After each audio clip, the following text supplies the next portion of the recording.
Good afternoon, ma'am. Good afternoon. Good afternoon, ma'am. Afternoon, ma'am. ഒന്ന് സ്വകാര്യം പറയണ പോലെ ഗുഡ് ആഫ്റ്റർനൂൺ പറയണേ.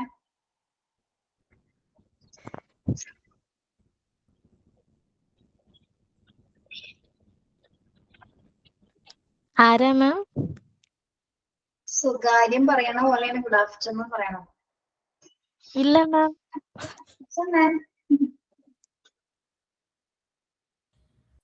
Good afternoon, ma'am. Good afternoon. കാണാമോ? കാണാം മാം. കാണാം. കുറച്ച് സൈഡിലാണ്. സൈഡിലാണ്. ഓക്കെ.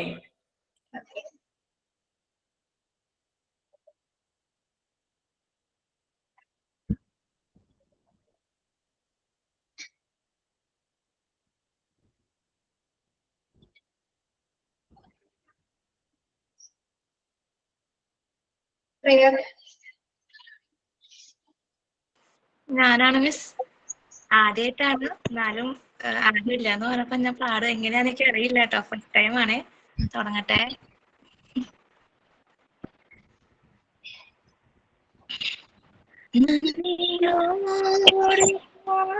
സ്തുതി പാടിടും എൻ്റെ യേശുനാഥാ, എനിക്കായി ചെയ്തോരോ നന്മയ്ക്കും ഇന്നും നന്ദി ചൊല്ലുന്നു ഞാൻ. എനിക്കായി ചെയ്തോരോ നന്മയ്ക്കും ഇന്നു നന്ദി ചൊല്ലുന്നു ഞാൻ. സത്യദൈവത്തിൽ ഏകപുത്രനാം നിന്നിൽ വിശ്വസിക്കുന്നു ഞാൻ. വരും കാലമൊക്കെയിലും നിൻ കൃപാവരങ്ങൾ ചൊരിയുക എന്നിൽ. നന്ദിയോടെ ഞാൻ സ്തുതി പാടിടും എൻ്റെ യേശുനാഥാ, എനിക്കായി നീ ചെയ്തോരോ നന്മയ്ക്കും ഇന്നു നന്ദി ചൊല്ലുന്നു ഞാൻ.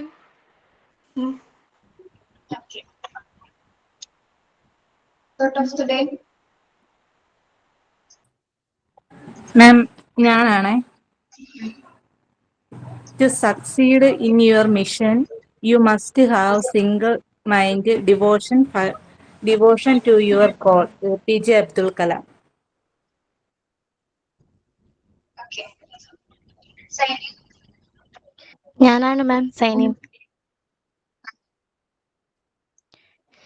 ചന്ദ്രചൂഡ് ശിവശങ്കര പാർവതി രമണ നിനಗೆ നമോ നമോ.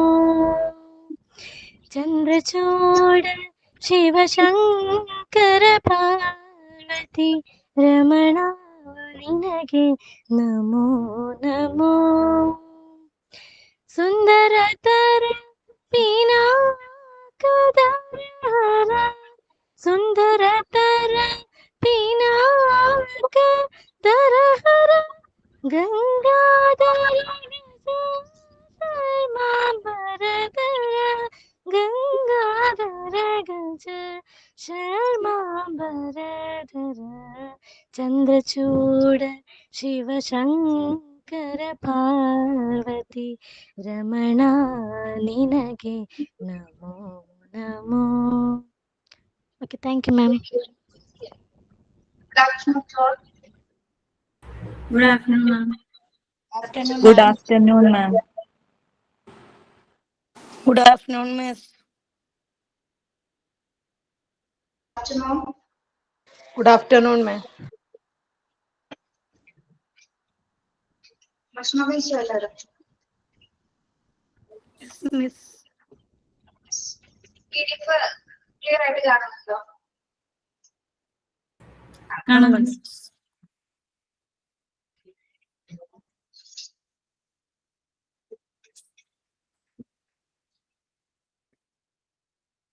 യൂണിറ്റ് 10 സ്റ്റാർട്ട് ചെയ്തില്ലേ?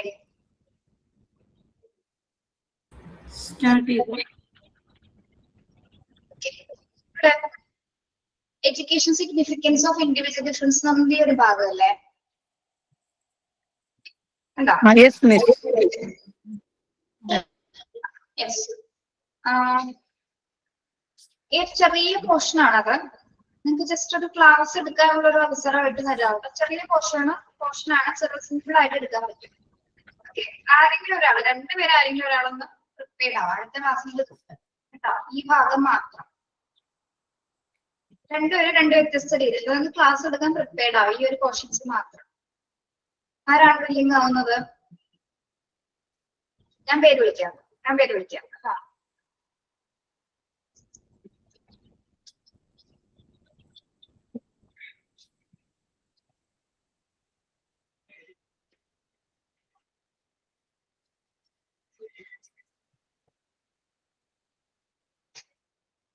ബിന്ദുജ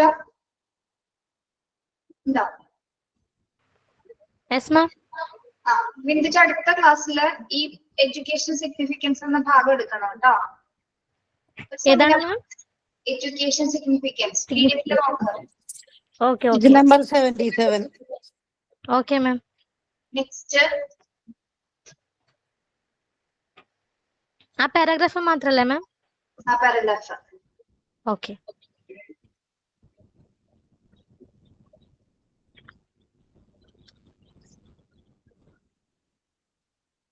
രമ്യ മേനോത്ത്. രമ്യ ഉണ്ടോ? Yes ma'am. ഉണ്ട്. രണ്ടുപേരും രണ്ട് വ്യത്യസ്ത സ്റ്റൈലിൽ എടുക്കണം കേട്ടോ. ഇവിടെ കൊടുത്തിരിക്കുന്ന ഭാഗങ്ങൾ മാത്രം പറയണമെന്നില്ല. നിങ്ങൾക്ക് എക്സ്ട്രാ പോയിന്റ്സ് ആഡ് ചെയ്തിട്ട് പറയണമെങ്കിൽ പറയും കേട്ടോ. മാം സെയിം ടോപ്പിക് ആണോ? Same topic. Education significance of individual difference അല്ലേ മാം? അതെ. യെസ്. നെക്സ്റ്റ് വൺ നമ്മൾ നോക്കുന്നത് ഏരിയാസ് ഓഫ് ഇൻഡിവിജ്വൽ ഡിഫറൻസ് എന്നാണ്. PDF ചെറിയ മിസ്റ്റേക്ക് ഉണ്ട്. ഡിഫറൻസ് എന്നാണ് നടക്കുന്നത് കേട്ടോ. ഡിഫറൻസ് എന്നാക്കാം. നിങ്ങളുടെ ടെക്സ്റ്റിൽ കറക്റ്റ് ആണോ? അല്ല മിസ്, ടെക്സ്റ്റിലും തന്നെയാ. Areas of individual differences എന്നാണ് Miss. ഡിഫൻസസ് ഡിഫറൻസ് എന്നാക്കുക കേട്ടോ. Miss spelling. Differences. DIFFERENTS.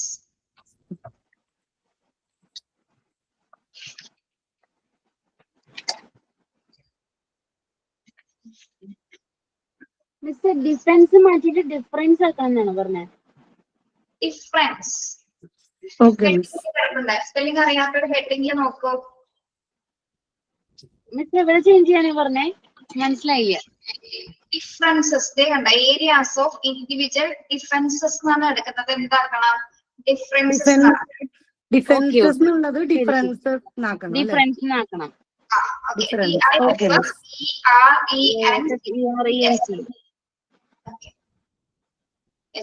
ഏതൊക്കെ ഏരിയാസിലാണ് ഇൻഡിവിജ്വൽസിന് ഡിഫറൻസ് വരുന്നതെന്നാണ് നമ്മൾ നോക്കുന്നത്. Human beings are found different from each other and among themselves in the following dimensions. ഈ താഴെ പറഞ്ഞിരിക്കുന്ന ഡയമെൻഷൻസ് അനുസരിച്ചിട്ടാണ് നമ്മളിൽ ഓരോരുത്തർക്കും എന്തുള്ളത് ഇൻഡിവിജ്വൽ ഡിഫറൻസസ് വരുന്നത്. ഓക്കെ. അതിൽ ഫസ്റ്റ് വരുന്ന ഡിഫറൻസ് ഏതാണ്? Difference in physical traits. Individuals vary in height, weight, color of skin, color of eye and hair, size of hand, size of mouth and nose, facial expression, mannerism of speech and walk, hairstyle, etc. Physical traits, physical ആയിട്ടുള്ള നമ്മുടെ differences എവിടെയൊക്കെയാണ്? Physical differences എന്ന് പറയുന്നത് ഹൈറ്റിൽ വ്യത്യാസം ഉണ്ടാവും അല്ലെ, weight, colour of the skin അല്ലെ, പല കളറിലുള്ള സ്കിൻ ഉള്ളവരുണ്ട്, പല സ്കിൻ ടോൺ ഉള്ളവർ അല്ലെ, വെളുപ്പ്, കറുപ്പ്, ഇരുനിറ, പിന്നെ പല കളർ വേരിയേഷൻസ് വരുന്നുണ്ട്. അതേപോലെ തന്നെ കണ്ണിന്റെ കളർ മീൻസ് നമ്മുടെ കൃഷ്ണമണിയുടെ കളറിൽ വ്യത്യാസം ഉണ്ടാവും അല്ലെ. ഉച്ചക്കണ്ണുള്ളവരുണ്ട്. ഉച്ചക്കണ്ണെന്നല്ലേ നമ്മൾ പറയുന്നത്. ഉച്ചയുടെ കണ്ണ് പോലെ ബ്രൗൺ ഐസസ് ഉണ്ട്, ബ്ലൂ ഐസസ് ഉണ്ട്, അങ്ങനെ കളർ വേരിയേഷൻസ് ഉണ്ടാവും. ഓക്കെ, അതൊക്കെ ഇൻഡിവിജ്വൽ ഡിഫറൻസിന്റെ ഭാഗമാണ്. നമുക്ക് ചിലപ്പോൾ കാണുമ്പോൾ ഒരേപോലെ തോന്നുമെങ്കിൽ അയാളുടെ കണ്ണിന്റെ കളറിൽ വ്യത്യാസം ഉണ്ടാവും അല്ലെ, അത് നമ്മൾ പെട്ടെന്ന് കണ്ടെത്തിയെന്ന് വരില്ല. Next one hair. ഹെയർ വ്യത്യാസം ഉണ്ടാവും അല്ലെ. ഹെയർ ഏതൊക്കെ ടൈപ്സ് ഉണ്ട്? ലോങ് ആയിട്ടുണ്ട്, കേർലി ഉണ്ട്, രണ്ടും മിക്സ് ചെയ്ത് വരുന്നതുണ്ട്, പല വേരിയേഷൻസ് ഉള്ള പല ടൈപ്സ്, പല മോഡലിലുള്ള ഹെയർ ഉണ്ട്. അതിൽ തന്നെ ഹെയറിന്റെ കളറിൽ വ്യത്യാസം ഉണ്ട് അല്ലെ. ചിലർക്ക് നല്ല കറുത്ത മുടിയായിരിക്കും, ചിലർക്ക് കുറച്ചുകൂടി ബ്രൗണിഷ് ആയിട്ടുള്ള ഹെയർ ആയിരിക്കും, ചിലത് ഭയങ്കര ചെമ്പൻ മുടിയായിരിക്കും. മാം, ഞാനിപ്പോ ക്ലാസ്സിൽ കയറിയിട്ടുള്ളൂ. ഏതൊക്കെ ടോപ്പിക്സ് എടുത്തു തുടങ്ങിയുള്ളൂ? Areas of individuals. Okay ma'am. ബാക്കിയുള്ളവരെ മ്യൂട്ട് ചെയ്തേ, മ്യൂട്ട് ചെയ്തേ. ഓക്കെ, എന്തെങ്കിലും പറയുമ്പോ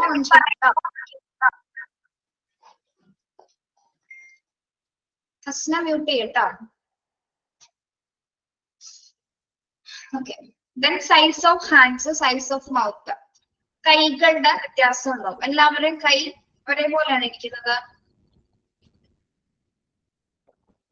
സൈസിൽ വ്യത്യാസം ഉണ്ടാവും അല്ലെ. നേർത്ത കൈകളുണ്ട്, തടിച്ച കൈകളുണ്ട്, അങ്ങനെ പല പല വേരിയേഷൻസ്. അതേപോലെ തന്നെ size of mouth, mouth and nose. വായ, മൂക്കൊക്കെ എല്ലാവർക്കും ഒരേപോലെയാണോ? അല്ല, ഇതെല്ലാം ഫിസിക്കൽ ട്രൈറ്റ്സിലുള്ള വ്യത്യാസങ്ങളാണ്. അതേപോലെ ഫേഷ്യൽ എക്സ്പ്രഷൻസ്. ഫേഷ്യൽ എക്സ്പ്രഷൻസ് എന്ന് പറഞ്ഞാൽ എന്താ? ഫേഷ്യൽ എക്സ്പ്രഷൻ ഭാവങ്ങൾ, ഭാവങ്ങൾ അല്ലെ. യെസ്, നമുക്ക് പല ഇമോഷൻസ് കൈകാര്യം ചെയ്യുന്ന സമയത്ത് എല്ലാവരും ഒരേപോലെ ആയിരിക്കില്ല ഫേസസിൽ ആ ഒരു എക്സ്പ്രഷൻസ് കാണിക്കുന്നത് അല്ലെ. ചിരിയിൽ, കരച്ചിലൊക്കെ, ദേഷ്യത്തിലൊക്കെ എക്സ്പ്രഷൻസിൽ വ്യത്യാസം ഉണ്ടാവും. ഓക്കെ, ചിലർക്ക് ദേഷ്യം വരുന്നത് ചിലപ്പോൾ നമുക്ക് അറിയാനേ പറ്റില്ല. ദേഷ്യമായിരിക്കും കാണിക്കുന്നത്, പക്ഷെ മനസ്സിലാവില്ല അല്ലെ. യെസ്, പിന്നെ അതേപോലെ തന്നെ നമ്മുടെ mannerism, mannerism of speech, speech and walk. നമ്മളുടെ മൊത്തത്തിലുള്ള ഒരു ഹോൾ സ്റ്റൈലാണ് മാനറിസം എന്ന് പറയുന്നത് അല്ലെ. പലർക്കും പല അവരുടേതായിട്ടുള്ള മാനറിസം, അതേ രീതിയിൽ നമ്മൾ സംസാരിക്കുള്ളൂ, നടക്കുള്ളൂ അല്ലെ. എല്ലാവരും നടക്കുന്നതിൽ തന്നെ വ്യത്യാസമുണ്ട് അല്ലെ. പട്ടിയെ നടക്കും, കുറച്ച് സ്പീഡിൽ നടക്കും, പല പല വേരിയേഷൻസ് കാണിച്ച് നടക്കും. ഞാൻ നല്ലോണം സ്പീഡിൽ എടുക്കുന്ന ആളാണ്, പതിയെ നടക്കറിയില്ല, സ്പീഡിൽ നടന്നോളും. ഓക്കെ, അങ്ങനെ പലർക്കും പല ഇതായിരിക്കുള്ളൂ നടക്കുന്ന കാര്യത്തിൽ. അപ്പൊ ഓരോരുത്തരുടെ മാനറിസം അനുസരിച്ചിട്ടാണ് ഇരിക്കുന്നത്. അതേപോലെ ഹെയർ സ്റ്റൈലിൽ വ്യത്യാസം ഉണ്ടാവും. ചിലവര് ഒരേ ഹെയർ സ്റ്റൈൽ പിന്തുടരുന്നവരുണ്ടാവും, ഡിഫറെന്റ് സ്റ്റൈലിൽ പിന്തുടരുന്നവരുണ്ടാവും, അങ്ങനെ. ഓക്കെ, യെസ്, ഇപ്പൊ രമ്യയൊക്കെ ഒരേ ഹെയർ സ്റ്റൈലാണ്, അർച്ചന അതുപോലെ ജയശ്രീക്ക് ഒരേ ഹെയർ സ്റ്റൈലല്ലേ നിങ്ങൾ എപ്പോഴും? മാറ്റാറുണ്ടോ? ഇടയ്ക്ക് ഇങ്ങനെ ചരിച്ച് ഇടാറുണ്ട് മിസ്. ഇടയ്ക്ക് മാറ്റാറുണ്ട്. ഇടയ്ക്ക് ഇടയ്ക്ക് മാറ്റാം. മാറ്റാം. ഇങ്ങനെ പക്ഷെ കണ്ടിട്ടുള്ളൂ രമ്യനൊക്കെ കേട്ടോ. യെസ്, കൂടുതൽ എങ്ങനെയാ? എന്തോ നെറ്റ് ഇഷ്യൂ ഉണ്ട്, അതെനിക്ക്. ഓക്കെ, അപ്പൊ ഇതെല്ലാം തന്നെ എന്താണ്? നമ്മുടെ ഫിസിക്കൽ ആയിട്ടുള്ള ഇൻഡിവിജ്വൽ ഡിഫറൻസസിൽ വരുന്ന ഭാഗങ്ങളാണ്. ആ സവിശേഷതകളാണ് പറയുന്നത് അല്ലെ. ഏതൊക്കെയാണ്? ഹൈറ്റില്, വെയിറ്റില്, colour of the skin, colour of hair, size of hand, size of mouth and nose. നോസിന്റെ പറഞ്ഞപ്പോഴും നോസ് പല ടൈപ്സ് ഉണ്ട് അല്ലെ. മുക്ക് ചിലവർ നല്ലോണം പതിഞ്ഞതുണ്ടാവും, ഉയർന്നതുണ്ടാവും, പല ഷേപ്പ്. നമ്മുടെ ദുർഗ വിശ്വനാഥന്റെ ആക്ടർ ദുർഗയുടെ മൂക്ക് കണ്ടോ നിങ്ങള്? ഇങ്ങനെ വളർന്നിരിക്കുന്ന ഒരു വല്ലാത്തൊരു മൂക്കാണ് അല്ലെ. അതായത് ചിലർക്ക് മൂക്കിനൊരു പ്രത്യേകത ഉണ്ട്. ഷാർപ്പ് നോസ് ഉണ്ടാവും. ഷാർപ്പ് നോസ്, പോയിന്റഡ് ആയിട്ടുള്ള നോസ് ഉണ്ടാവും, നല്ല ഭംഗിയായിരിക്കും കാണാനായിട്ട്. പിന്നെ എടുത്തു പറയുന്ന മറ്റേ ഫിലിം സ്റ്റാർ നാസറിന് അറിയോ മിസ്? ആ, നാസർ, അതെ, നാസറിന്റെ മൂക്ക് ഒരു പ്രത്യേക ടൈപ്പാണ്. അതെ അതെ, ശരിയാണ്. Okay, these are the physical traits എന്ന് പറയാം. ഡിഫറൻസസ്. ഇപ്പൊ ഫസ്റ്റ് ഇൻഡിവിജ്വൽ ഡിഫറൻസസിന്റെ ഫസ്റ്റ് ഏരിയ എന്ന് പറയുന്നത് നമ്മുടെ ഫിസിക്കൽ ആയിട്ടുള്ള വ്യത്യാസങ്ങളാണ്. ഓക്കെ, അപ്പൊ ആ പേരുകൾ നിങ്ങൾ ഓരോന്നും പഠിക്കണം കേട്ടോ. ഇതിന് ഒരുപാട് ക്വസ്റ്റ്യൻസ് ചോദിക്കാനുള്ളതാണ്. ഫിസിക്കൽ ട്രേറ്റ്സ് വരുന്ന ഏതൊക്കെയാണ്? ഹൈറ്റ് മുതൽ ഹെയർ സ്റ്റൈൽ വരെ അതിനുള്ളിൽ ഇൻക്ലൂഡ് ചെയ്തിരിക്കുന്ന എല്ലാ ഭാഗങ്ങളും പഠിക്കുക. ഓക്കെ, നെക്സ്റ്റ് നമ്മുടെ അടുത്ത ഇൻഡിവിജ്വൽ ഡിഫറൻസസ് ഏരിയ എന്ന് പറയുന്നത് ഏതാണ്? മെന്റലി ഡിഫറൻസ് ഉള്ളവരാണ് എല്ലാവരും അല്ലെ. Mental difference. People different in intellectual abilities and capacities such as reasoning and thinking power, imagination, creative expression, concentration, etc. People differ in their normal intelligence on the basis of their IQ differences. They are normally classified as idiot, imbecile, moron, borderline, very superior, and genius. Okay. Yes. അപ്പോൾ mental കപ്പാസിറ്റിയുടെ mental എബിലിറ്റീസിന്റെ രീതിയിൽ മനുഷ്യരെ പലർക്കും വ്യത്യസ്തമായിട്ടുള്ള മാനസിക അവസ്ഥകളാണ് ഉള്ളത് അല്ലെ. വ്യത്യസ്ത mental abilities കൈകാര്യം ചെയ്തവരാണ് അല്ലെ. എല്ലാവർക്കും എന്താണ് ഒരേപോലെ, എല്ലാവരും ഒരേപോലെയാണോ ചിന്തിക്കുന്നത്? തിങ്കിങ് കപ്പാസിറ്റി ഒരേപോലെയാണോ? അല്ല. ഇമാജിനേഷൻ അല്ലെ, നമുക്ക് പല രീതിയിൽ ക്രിയേറ്റീവ് ആയിട്ട് ഇമാജിൻ ചെയ്യുന്നവരുണ്ട്, ക്രിയേറ്റീവ് ആയിട്ട് എക്സ്പ്രസീവ് ആയിട്ട് കാണിക്കുന്നവരുണ്ട്. അതേപോലെ തന്നെ നമ്മുടെ കോൺസെൻട്രേഷൻ ലെവൽ വ്യത്യാസമായിരിക്കും, അറ്റൻഷൻ ലെവൽ വ്യത്യാസമായിരിക്കും അല്ലെ. ചിലർക്ക് തീരെ ശ്രദ്ധ കുറവായിരിക്കും, പക്ഷെ ചിലർക്ക് മൈന്യൂട്ട് ആയിട്ടുള്ള കാര്യങ്ങൾ പോലും എന്താണ് പെട്ടെന്ന് ക്യാച്ച് ചെയ്യും. ഇതൊക്കെ കോൺസെൻട്രേഷന്റെ ഭാഗമായിട്ട്, ഇതൊക്കെ നമ്മുടെ മെന്റൽ ഡിഫറൻസസിന്റെ ഭാഗമായിട്ടാണ് ഇതൊക്കെ രൂപപ്പെടുന്നത്. ഓക്കെ. അപ്പൊ ഇതൊക്കെ ഇത്തരം വ്യത്യാസങ്ങൾ വരാനുള്ള പ്രധാന കാരണം എന്താണ്? നമ്മുടെ ഇന്റലിജൻസിലുള്ള വ്യത്യാസം അല്ലെങ്കിൽ നമ്മുടെ ഐക്യൂലുള്ള ഡിഫറൻസസ് ആണ് അല്ലെ. യെസ്. അതായത് നമ്മളിൽ ഓരോരുത്തർക്കും ഐക്യു എന്നൊരു സംഭവം ഉണ്ട് അല്ലെ. ഐക്യു മീൻസ് എന്താണ്? Intelligent quotient. അത് എഴുതി വെക്കുക കേട്ടോ അറിയാത്തവര്. Intelligent quotient.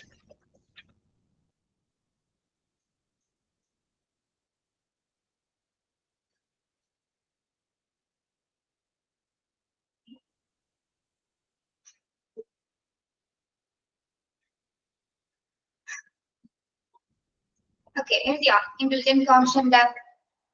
IQ stand for എന്നൊരു ക്വസ്റ്റ്യൻ എപ്പോഴും ചോദിക്കാറുണ്ട്. ഓക്കെ. ഇനി ഐക്യുവിന്റെ കാര്യം പറഞ്ഞ കുറച്ച് കാര്യങ്ങൾ പറയാനുണ്ട്. ഐക്യു എന്ന കോൺസെപ്റ്റ്, അതിന്റെ കോൺസെപ്റ്റ് കൊണ്ടുവന്നത് ശരിക്കും വില്യം സ്റ്റേൺ എന്ന സൈക്കോളജിസ്റ്റ് ആണ്. അദ്ദേഹമാണ് ഇത് കൊണ്ടുവന്നത്. പക്ഷെ ആദ്യത്തെ IQ ടെസ്റ്റ് കണ്ടക്ട് ചെയ്തത് ആൽഫ്രഡ് ബിനെറ്റ് ആണ്. ഓക്കെ, ഇത് നോട്ട് ചെയ്ത് പോണേ. ഐക്യുവിന്റെ ആ ഒരു തിയറിയുടെ ഒരു കോൺസെപ്റ്റ് കൊണ്ടുവന്നത്, അതിനെ പ്രപ്പോസ് ചെയ്തത് ആരാണ്? വില്യം സ്റ്റേൺ ആണ്.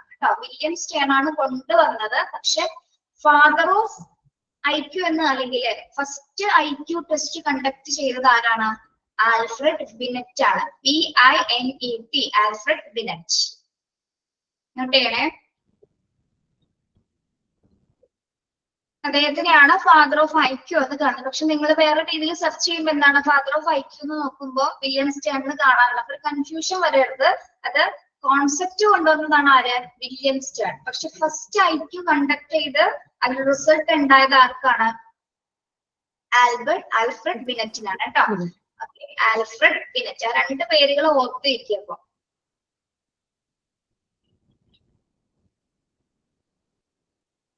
ഇത് നമ്മുടെ ജനറ്റിക് ആയിട്ടുള്ള ഫാക്ടേഴ്സും എൻവയോൺമെന്റൽ ആയിട്ടുള്ള ഫാക്ടേഴ്സും ആയിട്ടാണ് നമ്മുടെ IQ രൂപപ്പെടുന്നത്. ഫസ്റ്റ് ഓഫ് ഓൾ രൂപപ്പെടുന്നതിന്റെ പ്രധാന കാരണം എന്ന് പറയുന്നത് നമ്മുടെ ജനറ്റിക് ആയിട്ടുള്ള രീതിയിലാണ് നമുക്ക് എന്ത് നമ്മുടെ ഇന്റലിജൻസിന്റെ ആ ഒരു ബേസിക് ഫൗണ്ടേഷൻ ഉണ്ടായിരിക്കുന്നത്. അപ്പൊ പലർക്കും IQ വ്യത്യാസമായിരിക്കും അല്ലെ. അപ്പൊ IQന്റെ ലെവലിലാണ് നമ്മളുടെ എല്ലാവരെയും നമ്മൾ കാറ്റഗറൈസ് ചെയ്തിരിക്കുന്നത്. ഓക്കെ. അപ്പൊ ഇവിടെ നിങ്ങൾക്ക് മൂന്ന് പേരുകൾ കൊടുത്തിട്ടുണ്ട്. Idiot, imbecile and moron and borderline and very superior or genius. ഇതിൽ ആദ്യത്തെ മൂന്ന് പേരുകൾ നമുക്ക് നോക്കാം. അതായത് ഒരാളുടെ ഇന്റലിജൻസിന്റെ കോഷ്യന്റ് നോക്കിയിട്ട് അയാളെ തരംതിരിച്ചിരിക്കുന്ന മൂന്ന് കാറ്റഗറീസ് ആണ് ആദ്യം കൊടുത്തിരിക്കുന്നത്. ഇഡിയറ്റ് എന്ന് പറയുന്നത് ആരെയാണ്? ഇഡിയറ്റ് എന്ന് പറയുന്നത് ആരെയാണ്? ഇഡിയറ്റ് വിട്ടി അല്ലെ. IQ ഏറ്റവും 25 താഴെയുള്ളവരാണ് എന്ത്? അതായത് IQ ഏറ്റവും ടോപ്പ് എന്ന് പറയുന്നത് 175 മേലെയാണ് വെരി വെരി ജീനിയസ് എന്ന് പറയുന്ന ആൾക്കാര്. ഓക്കെ. ഏറ്റവും കുറവുള്ളവരാണ് എന്ത്? 25. IQ 25 താഴെ ലെവൽ വരുന്നവരാണ് വിട്ടികൾ എന്നറിയപ്പെടുന്ന ഇഡിയറ്റ് കാറ്റഗറിയിൽ വരുന്നത് കേട്ടോ. യെസ്, ഞാനത് നിങ്ങൾ നോട്ട് ചെയ്യേണ്ട, ഞാൻ പറഞ്ഞുതരാം. അപ്പൊ അതിനനുസരിച്ച് നോട്ട് ചെയ്ത് പോവാ കേട്ടോ. ഓരോ ഏജ് ഓരോ ലെവലും ഏതൊക്കെ ആൾക്കാരെയാണ് ഡിനോട്ട് ചെയ്യുന്നത് ഞാൻ പറഞ്ഞുതരാം. ഓക്കെ. അപ്പൊ ഇത് ആദ്യം ഒന്ന് കേക്ക്. അപ്പൊ ഈ വിഡ്ഢികൾ അഥവാ ഇഡിയറ്റ് എന്ന് പറയുന്നത് ബിലോ 25 താഴെ വിട്ടു. ഇംബീസിൽ എന്ന് പറയുന്നത് ആരെയായിരിക്കും? ഇംബീസിൽ എന്ന് പറയുന്നത് നിഷ്കളങ്കരായിട്ടുള്ള ആൾക്കാർ കണ്ടിട്ടില്ലേ? നിഷ്കളങ്കർ, ഒന്നും പ്രതികരിക്കാത്ത ആൾക്കാർ, ടൈപ്പ് ഓഫ് പീപ്പിൾ ഉണ്ടാവും അല്ലെ. യെസ്, അവരെയാണ് നമ്മൾ എന്ത് പറയുന്നത്? ഇംബീസിൽ എന്ന് പറയുന്നത്. അത് ഈ ഒരു IQന്റെ ഇടയിൽ വരുന്ന ആൾക്കാരാണ്. ഓക്കെ. മോറോൺസ് എന്ന് പറഞ്ഞാൽ ആരായിരിക്കും? മൂഢന്മാര്. ഇതിന്റെ ഒക്കെ ഇടയിൽ വരുന്ന, ഇഡിയറ്റിന്റെ ഇടയിൽ വരുന്ന ആള് തന്നെയാണ് അല്ലെ. വിദ്യയാണ്, പക്ഷെ മൂടണം എന്നുള്ള ഒന്നും അറിയാത്ത ടൈപ്പ് ഓഫ് ആൾക്കാരെ കണ്ടിട്ടില്ലേ? ഒരു പ്രതികരണം ഉണ്ടാവില്ല. അങ്ങനെയുള്ള കഥ അങ്ങനെയുള്ള അതെന്തുകൊണ്ടാണ്? അവരുടെ ഇന്റലിജൻസിന്റെ ലെവൽ അത്രയേ ഉള്ളൂ. അതുകൊണ്ടാണ് അവർ ആ ഒരു സ്വഭാവം അങ്ങനെ കാണിക്കുന്നത്. ഓക്കെ, ഈ മോറോൺ കാറ്റഗറീസിൽ നമുക്ക് ചിലപ്പോൾ ഭ്രാന്തന്മാരെ ഉൾപ്പെടുത്താം. ഭ്രാന്തന്മാര് ചില ബുദ്ധി ഉണ്ടെങ്കിൽ പോലും ചെറിയ രീതിയിൽ ഇതേപോലെ ആ ഒരു ബിഹേവിയർ കാണിക്കുന്ന ആൾക്കാരാണ്. യെസ്, അതാണ് മോറോൺ കാറ്റഗറിയിൽ വരുന്നത്. അപ്പൊ ഇഡിയറ്റ് എന്ന് പറഞ്ഞാൽ ആരാണ്? വിഡ്ഢികള്. ഇംബീസിൽ എന്ന് പറഞ്ഞാൽ ആരാണ്? നിഷ്കളങ്കര്. മോറോൺ എന്ന് പറയുന്നത് ആരെയാണ്? മൂഢന്മാര്. Then border line. Border line എന്ന് പറഞ്ഞാൽ എന്താണ്? Border line IQ border line എന്ന് പറഞ്ഞാൽ എന്താ? ബോർഡർ ലൈൻ എന്തോ നിയന്ത്രണ രേഖ. ഒരു ഏകദേശം ഒരു ബോർഡർ ലൈൻ, ഏകദേശം ഒരു ലെവൽ IQ ഉള്ള ആൾക്കാർ അല്ലെ. Then very superior and genius. ആരായിരിക്കും വെരി സുപ്പീരിയർ ആൻഡ് ജീനിയസ്? ഒരുപാട് ബുദ്ധി ഇന്റലിജൻസ് കൂടുതലുള്ള ആൾക്കാർ അല്ലെ. അത്ഭുത പ്രതിഭകളൊക്കെയാണ് എന്തിനു പറയാൻ പറ്റുന്നത്? ജീനിയസ് ആയിട്ടുള്ള കാറ്റഗറിയിൽ ഉൾപ്പെടുത്താൻ പറ്റുന്നത്. ഓക്കെ, അപ്പൊ ടീച്ചർ പറയുന്ന കാര്യം ഒന്ന് നോട്ട് ചെയ്യാവോ?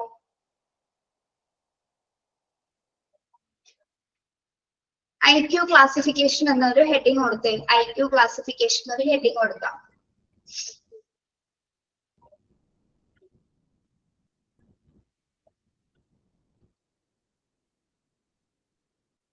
എന്നിട്ട് അതിലെ ആദ്യത്തെ കോളം 2 കോളായിട്ട് തിരിച്ചിട്ട് ആദ്യത്തെ കോളത്തിൽ എന്ത് കൊടുക്കണം? IQ റേഞ്ച് എന്ന് കൊടുക്കുക. IQ റേഞ്ച്,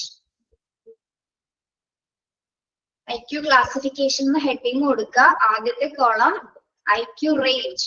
IQ എപ്പോഴും ക്യാപിറ്റൽ ലെറ്റേഴ്സ് എഴുതണം കേട്ടോ, IQ. ഓക്കെ, നെക്സ്റ്റ് കോളത്തിൽ എന്തായിരിക്കും? IQ ക്ലാസിഫിക്കേഷൻ, അത് തന്നെ കൊടുക്കുക കേട്ടോ. IQ ക്ലാസിഫിക്കേഷൻ എന്ന് കൊടുക്കുക.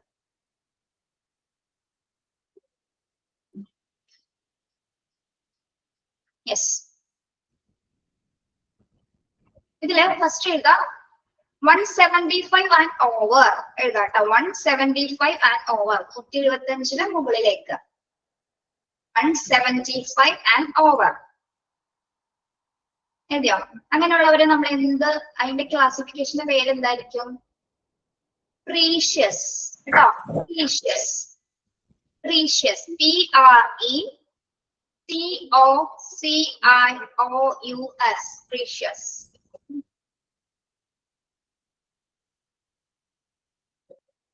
മിസ് ഒന്നുകൂടി പറയോ? PRECIOUS. സോറി, പ്രീഷ്യസ് അല്ല, പ്രിക്കോഷ്യസ് കേട്ടോ. പ്രിക്കോഷ്യസ് എഴുതിയോ എല്ലാവരും? Then 150 to 174 താഴെ എഴുതാം. സ്പെല്ലിംഗ് ഒന്നുകൂടി പറയോ? PRE നോട്ടേ, PRECIOUS.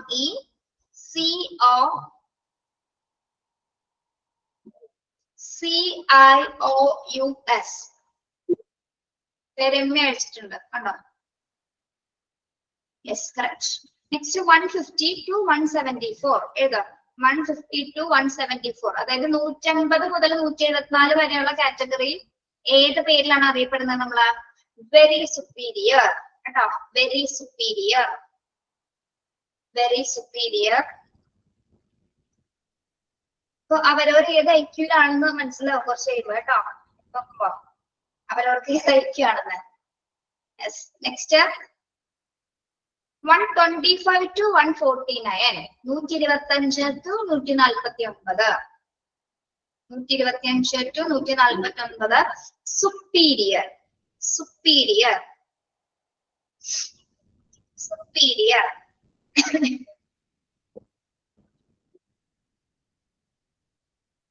Okay, next 115 to 124, IQ 115 to 124, 115 to 124. എങ്ങനെയുള്ളവരായിരിക്കും?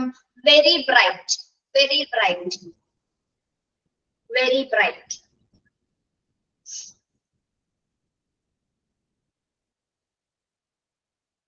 Then 105 to 114, 105 to 114 bright. Bright എന്ന് മാത്രമേ ഉള്ളൂ കേട്ടോ. Bright. 105 to 114 bright. Then 95 to 104. Sorry. Correct.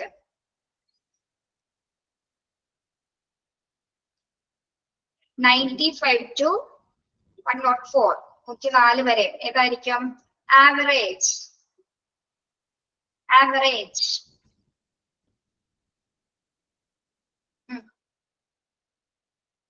85 to 94. അടുത്തത് 85 to 94. ഡൾ. DULL. ഡൾ ആയിട്ടുള്ള മൈൻഡുള്ള ആൾക്കാര്. Dull. DULL. Dull.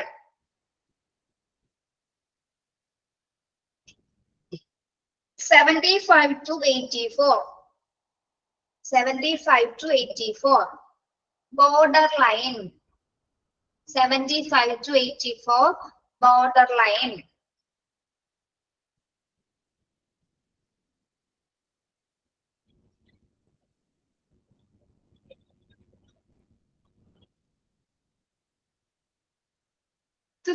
to 74. 50 to 74. ഏതായിരിക്കും 50 to 74 വരുന്നത്? ഇവിടെ കൊടുത്തിരിക്കുന്നത് ഏതായിരിക്കും? Moron. Yes, very good. Morons. മൂഢന്മാർ. 50 to 74.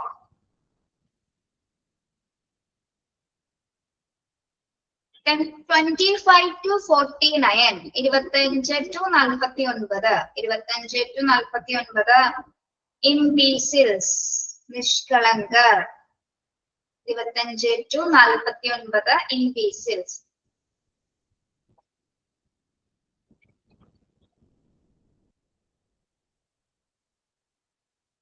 Then below 25. ആരാണ്? Below 25. Idiots. Okay. Yes. നിങ്ങൾ അതിൽ ഏതാണെന്ന് നിങ്ങൾ തോന്നുന്നു? നിങ്ങളുടെ ഇന്റലിജൻസ് എവിടെ നിൽക്കും? ചിരി വരുന്നുണ്ട് മിസ്സേ. ചിരി രണ്ടാമത്തെ അടിയോളൂ. ആവറേജ് ആണെന്ന് തോന്നുന്നു. ഏകദേശം 95 to 104 അല്ലേ? 90ക്ക് മേലെ തന്നെ എന്താണ്? അപ്പൊ ആവറേജ് വരുന്ന ആൾക്കാർ, ആവറേജ് വരുന്നവരാണ് അല്ലെ? 100ന് മേലെ വരുമ്പോഴാണ് ഇപ്പൊ ആവറേജ് ആയിട്ട്. അപ്പൊ ഏകദേശം അതേപോലെ ആയിരിക്കും. പക്ഷെ നമുക്ക് ഇവിടെ ബ്രൈറ്റ് ആയിട്ടുള്ളവരുണ്ടാവും, വെരി ബ്രൈറ്റ് ആയിട്ടുള്ളവരുണ്ടാവും അല്ലെ? നമുക്ക് അറിയാനായിട്ടാണ്. പരീക്ഷ എഴുതുമ്പോൾ അറിയാൻ പറ്റാറാണ്. ഓക്കെ. യെസ്. അപ്പൊ ഇതാണ് ഐക്യുവിന്റെ ക്ലാസിഫിക്കേഷൻ. ഇത് നിങ്ങൾക്ക് ഒരു ഡൗട്ട് ചോദിച്ചോട്ടെ. നമ്മൾ രണ്ടാമത്തേതിൽ 152 to 174 അല്ലേ വരുന്നേ? അതെ. ഓക്കെ. യെസ്. ഇത് ഈ ടെസ്റ്റ് എങ്ങനെ കണ്ടക്ട് ചെയ്യാൻ പറ്റും? അപ്പോ ഇത് നമ്മൾ എങ്ങനെയാണ് കണ്ടക്ട് ചെയ്യുന്നത്? ഇത് കണ്ടക്ട് ചെയ്യാനായിട്ട് ഒരു ഇക്വേഷൻ ഉണ്ട്. ഐക്യു കണ്ടുപിടിക്കാനായിട്ട് ഇക്വേഷൻ ഉണ്ട്.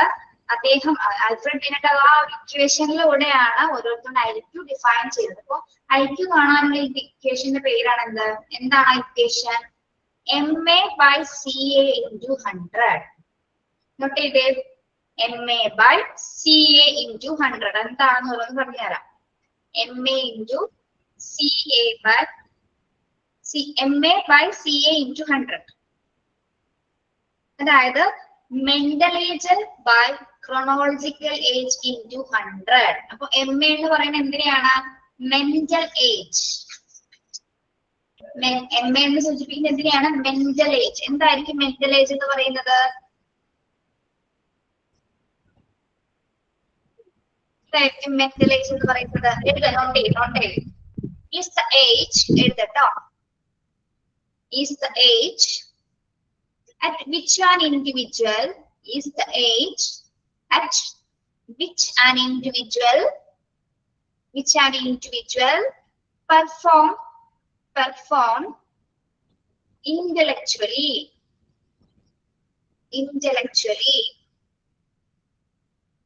ഒന്നുകൂടി പറയാം. മെന്റൽ ഏജ് എന്ന് പറയുന്നത് എന്താണ്?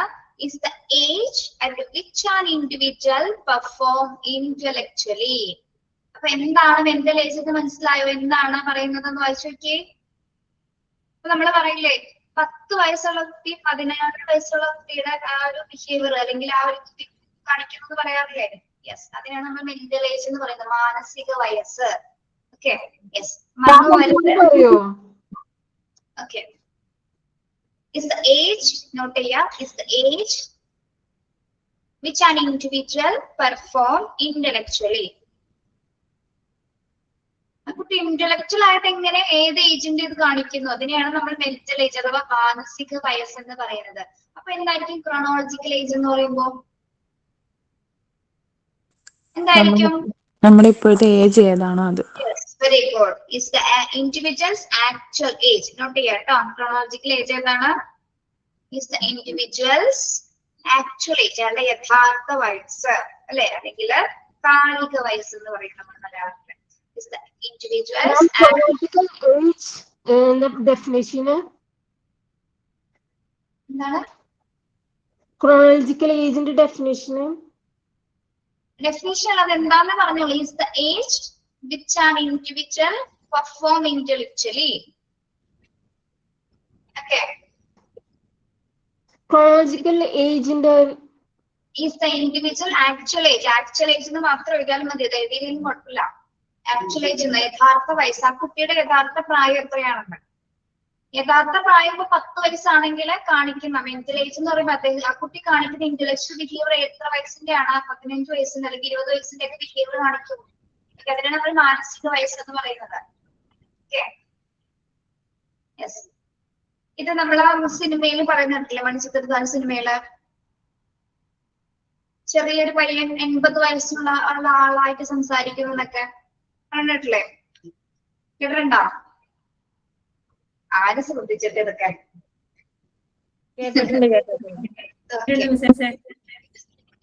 ഹരികൃഷ്ണൻസിനകത്തും പറയുന്നുണ്ട് മിസ്സേ.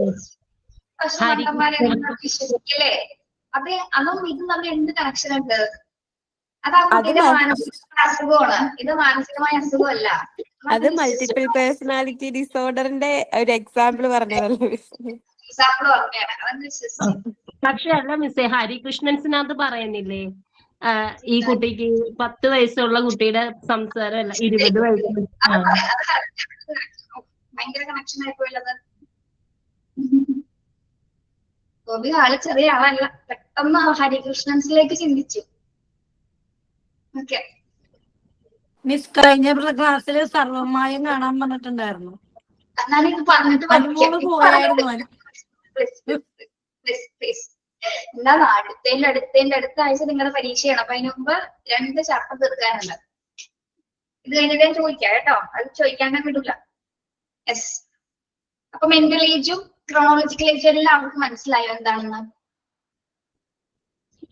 യെസ്, ഇതിന്റെ ഒരു കണക്ക് പറഞ്ഞാൽ ഇത് എങ്ങനെ ഐക്യു കണ്ടുപിടിക്കും? ഇക്വേഷൻ മാത്രം മതിയോ നമുക്ക് ഐക്യു കണ്ടുപിടിക്കണ്ടേ?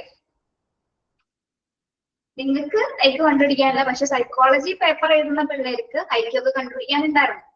എന്നെ ഉദ്ദേശിച്ചത് ഞാൻ പറഞ്ഞ അത് പഠിക്കുന്നവർക്ക്. യെസ്, അപ്പൊ അതെങ്ങനെയാണ് ക്വസ്റ്റ്യൻ ഞാൻ പറയാം, ഇതിന്റെ എക്സാമ്പിൾ പറയാം, നോട്ട് ചെയ്യാം. എല്ലാവർക്കും ക്ലിയർ ആയിട്ട് കേൾക്കാൻ പറ്റുന്നില്ലേ? ഇഫ് എ 10-year-old boy, അല്ലെങ്കിൽ ചൈൽഡ് എന്ന് മതി, ബോയ് വേണ്ട. If A 10-year-old child, if a 10-year-old child, എഴുതിയോ? മോളെ എഴുത്ത് ഒക്കെ വേണ്ട. Okay, if a 10-year-old child performs intellectually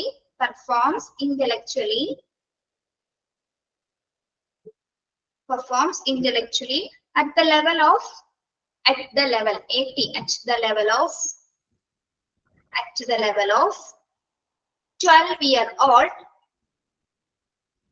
12-year-old. ഒന്നുകൂടി പറയാൻ ശ്രദ്ധിച്ചേ. If a 10-year-old child performs intellectually at the level of 12-year-old, their IQ would be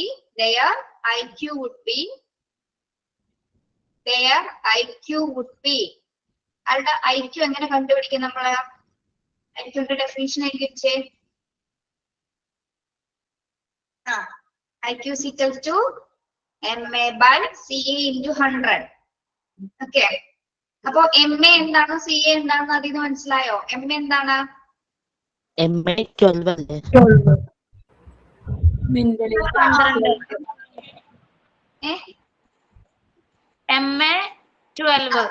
12 CA 10. അതൊക്കെ മാനസിക വയസ്സാണ് അല്ലെ? കുട്ടിയുടെ ആക്ച്വൽ പ്രായം എത്രയാണ്? 10 വയസ്സാണ്. 10 വയസ്സുള്ള കുട്ടി 12 വയസ്സിന്റെ ഇന്റലക്ച്വൽ ബിഹേവിയർ ആണ് കാണിക്കുന്നത് അല്ലെ? യെസ്. അപ്പോ എന്താ വേണ്ടത്? 12 by 10 into 100. IQ എത്രയാണ്? 120. 120. അപ്പൊ ആ കുട്ടിയുടെ ക്ലാസിഫിക്കേഷൻ ഏതായിരിക്കും IQന്റെ? Very bright. മിസ്സേ കേക്കാമോ? എവിടെയായിരുന്നു മിസ്സേ? ഞാൻ ഇവിടെ അക്ഷയ നിക്കുവാ. ട്രെയിനിങ്ങിന്റെ കാര്യം ഓക്കെ ആയിട്ടുണ്ട്, അത് പറയാൻ വേണ്ടി മാത്രം ഞാൻ കയറിയതായിരുന്നു മിസ്സേ. അങ്ങനെ അറിയാലോ, IQ അറിയാലോ, അത് പഠിച്ചിട്ടില്ലേ? IQ പഠിച്ചിട്ടുണ്ട് കൺഗ്രാറ്റ്സ്. എന്താ കയറുന്നേ മിസ്സേ? തിങ്കളാഴ്ച മുതലേ എനിക്ക് ജയശ്രീ ചേച്ചിക്ക്, ഗോപിക ചേച്ചി, പിന്നെ രമ്യക്ക് ചിലപ്പം അങ്ങനെ ആയിട്ടുണ്ട്. അപ്പൊ അത് പറയാൻ വേണ്ടി കയറിയതാ മിസ്സേ. ഇനി തിങ്കളാഴ്ച മുതൽ ക്ലാസ്സിൽ പറ്റുമോന്ന് അറിയില്ല. Wish very all the best. അപ്പൊ നല്ല ടീച്ചേഴ്സ് ആയിട്ട് അവിടെ പോയി പെർഫോം ചെയ്യാം കേട്ടോ. Thank you miss, thank you miss. എന്തോ ടിപ്സ് പറഞ്ഞു. എന്ത് ടിപ്സ്? നല്ല ടീച്ചറാണ് അനു, പോയി പെർഫോം ചെയ്താൽ മതി കേട്ടോ. നന്നായിട്ട് പഠിപ്പിക്കാം കുട്ടികളെ. Thank you miss, thank you miss. ഞാൻ ലെഫ്റ്റ് ആവുക, ഞാൻ ഇവിടെ ടൗണിലാ. ഓക്കെ ശരി. Okay, thank you miss.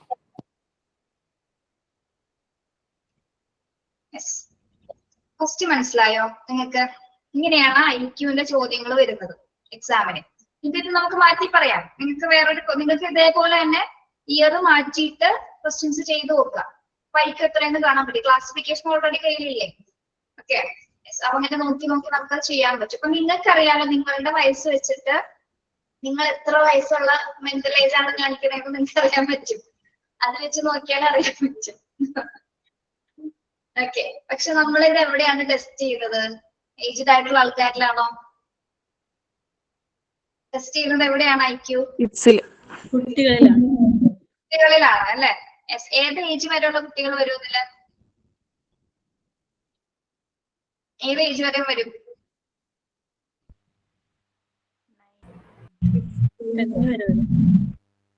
IQ ടെസ്റ്റിന് അങ്ങനെ പരിധിയില്ല. IQ ടെസ്റ്റിന് പരിധിയില്ല. നമുക്ക് എങ്ങനെ വേണമെങ്കിൽ കണ്ടക്ട് ചെയ്യാം.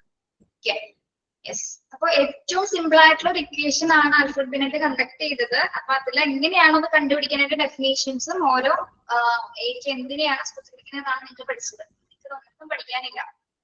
പക്ഷെ ഈ ഒരു ഭാഗം പറയുന്ന സമയത്ത് അത് പഠിപ്പിച്ചേ മതിയാവുള്ളൂ. ഈ ഡേറ്റും ഇംഗ്ലീഷിലും പറഞ്ഞു കഴിഞ്ഞാൽ നിങ്ങൾക്ക് എന്താണെന്ന് ചിലപ്പോൾ അറിയാൻ പറ്റും. പക്ഷെ അത് ഡീറ്റെയിൽ ആയിട്ട് പഠിക്കുന്നതല്ലേ നല്ലത്. അപ്പൊ IQ എന്താണെന്ന് മനസ്സിലായി. ആരാണ് അത് പ്രപ്പോസ് ചെയ്തത്? ആരാണ് ഫസ്റ്റ് IQ കണ്ടക്ട് ചെയ്തത്? IQന്റെ ക്ലാസിഫിക്കേഷൻ എത്രത്തോളമാണ്? അതിന്റെ റേഞ്ച് നോക്കി അതിന്റെ ഒരു പ്രോബ്ലം ചെയ്ത് ഇക്വേഷൻ പഠിച്ചു. ഇത്രയും കാര്യങ്ങൾ ചെയ്തു അല്ലെ? ഈ എക്സാമിന് ഉണ്ടാവുമല്ലോ അല്ലെ? അത് ഈ എക്സാമിന് ഉണ്ടോ? IQ ഉണ്ടാവും. എന്താണ് എക്സ്പാൻഷൻ ചോദിക്കുള്ളൂ, വേറെ ചോദിക്കില്ല. ഇത് നിങ്ങൾ ടീച്ചേഴ്സ് ആണല്ലോ എന്നൊക്കെ പഠിപ്പിച്ചു തന്നെയാണ് കേട്ടോ. കണക്ക് പ്രോബ്ലം എങ്ങനെ ചെയ്യുന്നതെന്നുള്ളത് കേട്ടോ. അപ്പോ നമുക്ക് ഓരോരുത്തർക്കും എന്താണ് ഇന്റലിജൻസിന്റെ ബേസിൽ നമ്മളുടെ വ്യത്യാസങ്ങൾ ഉണ്ടാവും. ഇത് കൂടാതെ തന്നെ ഓരോ സൈക്കോളജിസ്റ്റുകളും ഇന്റലിജൻസിന്റെ ബേസിൽ ഒരുപാട് തിയറീസ് കണ്ടിട്ടുണ്ട്. അതില് നമുക്ക് 9 ഇന്റലിജൻസ് കപ്പാസിറ്റി ഉണ്ടെന്നാണ് ഓരോ തിയറീസിലും പറയുന്നത്. 9 എണ്ണം. അതാണ് ഞാൻ കഴിഞ്ഞ ക്ലാസ്സിൽ പറഞ്ഞത്. ഓരോരുത്തർക്ക് ആർട്ടിസ്റ്റിക് ടാലന്റ് ഉള്ളവരുണ്ട്, ആർട്ടിസ്റ്റിക് ഇന്റലിജൻസ് ഉള്ളവരുണ്ടാവും, മ്യൂസിക് ഇന്റലിജൻസ് ഉണ്ടാവും, മാത്തമാറ്റിക്കൽ ഇന്റലിജൻസ് ഉള്ളവരുണ്ടാവും, പിന്നെ എന്താണ് സ്പിരിച്വൽ ഇന്റലിജൻസ്, നേച്ചർ ഇന്റലിജൻസ്. നമ്മൾ പറഞ്ഞില്ലേ സന്യാസിമാര്, അങ്ങനെ ചിന്തിക്കാനുള്ള കപ്പാസിറ്റി ഉള്ള ആൾക്കാരൊക്കെ. അതെല്ലാം തന്നെ എന്താണ് ഈ IQന്റെ ബേസിസിലാണ്. അതായത് അവരെങ്ങനെ അവരുടെ വയസ്സിനേക്കാൾ കൂടുതൽ അവരെങ്ങനെ ചിന്തിക്കുന്നു എന്നുള്ളതാണ് കേട്ടോ. അപ്പൊ നമ്മളുടെ ഏറ്റവും പ്രധാന ഇൻഡിവിജ്വൽ ഡിഫറൻസിൽ ഏറ്റവും വലിയൊരു ഏരിയ എന്ന് പറയുന്നത് മെന്റലി ഉണ്ടാവുന്ന നമ്മുടെ ഡിഫറൻസസ് ആണ്. ഓക്കെ, അപ്പൊ ഏതൊക്കെ വരുന്നുണ്ട്? ഓരോരുത്തരുടെ തിങ്കിങ് അബിലിറ്റി വ്യത്യാസമുണ്ട്, റീസണിങ് വ്യത്യാസമുണ്ട്, ഇമാജിനേഷൻ വ്യത്യാസമുണ്ട്, എക്സ്പ്രഷൻസിലെ കോൺസെൻട്രേഷൻ, അറ്റൻഷനിലെല്ലാം തന്നെ വ്യത്യാസമുണ്ട്. അപ്പൊ ഓരോരുത്തരുടെ IQ ബേസിസിന്റെ ഭാഗമായിട്ട് നമ്മൾ ഒരു ക്ലാസിഫിക്കേഷൻ ചെയ്യുന്നുണ്ട്. എന്നീ 3 പേരുകൾ നിങ്ങൾ ഇതിൽ കൊടുത്തിരിക്കുന്ന പേരുകൾ എന്തായാലും പഠിച്ചിരിക്കണം. പിന്നെ ഞാൻ തന്ന ക്ലാസിഫിക്കേഷന്റെ പേരുകൾ പഠിക്കാം. ഏതൊക്കെ കാറ്റഗറി, ഏതൊക്കെ റേഞ്ചിൽ വരുമെന്ന് പഠിച്ചു വെക്കാം കേട്ടോ. ഓക്കെ. യെസ്. ഇനി അടുത്ത ഡിഫറൻസ് ഏതിലാണ് വരുന്നത്? Differences in motor ability. Individual differences can be observed in motor ability such as reaction time, steadiness, rate of muscular movement, resistance to tiredness, etc. നമ്മുടെ മോട്ടോർ എബിലിറ്റീസ് വ്യത്യാസം ഉണ്ടോ അല്ലെ? എന്താണ് മോട്ടോർ എബിലിറ്റി എന്ന് പറയുന്നത്? പ്രവർത്തനങ്ങളാണോ? അതായത് നമ്മൾ നമ്മുടെ ബോഡി മൂവ്മെന്റ്സ് ആണ് അല്ലെ? യെസ്. അതായത് എല്ലാവർക്കും ഒരേപോലെ മൂവ് ചെയ്യാൻ പറ്റും, എല്ലാവർക്കും ഒരേപോലെ ഓടാൻ പറ്റില്ല, ചാടാൻ പറ്റില്ല, റെസിസ്റ്റ് ചെയ്യാൻ പറ്റില്ല. ടയർഡ്നെസ് വ്യത്യാസമാണ്. ചിലവർ ഓടിക്കഴിഞ്ഞാൽ ചിലപ്പോൾ അവർക്കൊരു ക്ഷീണം ഉണ്ടാവില്ല, പക്ഷെ ചിലവരൊന്ന് നടന്നു കഴിഞ്ഞാൽ തന്നെ എന്താണ് അപ്പൊ തന്നെ ടയർഡായിരിക്കും അല്ലെ? അങ്ങനെയുണ്ട്. അതായത് നമ്മുടെ മോട്ടോർ അതായത് എന്താണ് എന്തിലൊക്കെയാണ് വ്യത്യാസം വരുന്നത്? Reaction time. എന്താണ് റിയാക്ഷൻ ടൈം എന്ന് പറയുന്നത്? റിയാക്ഷൻ ടൈം ഓരോ ആക്ഷനും പ്രതികരിക്കുന്ന രീതി വ്യത്യാസമായിരിക്കും അല്ലെ? ബോഡിയിൽ എന്തെങ്കിലും മൂവ്മെന്റ്സ് ഉണ്ടാവുന്ന സമയത്ത് അതിൽ നമ്മൾ റിയാക്ട് ചെയ്യുന്നതിൽ വ്യത്യാസം, പ്രവർത്തനങ്ങൾ തമ്മിലുള്ള വ്യത്യാസം, ആളുകളുടെ വ്യത്യാസം. അതെ അതെ അതെ, ബോഡി മൂവ്മെന്റ്സ് ആണ് ഇവിടെ മുഴുവനും പറയുന്നത് അല്ലെ? പിന്നെ അതുപോലെ സ്റ്റെഡിനെസ്. സ്റ്റെഡിനെസ് എന്താണ്?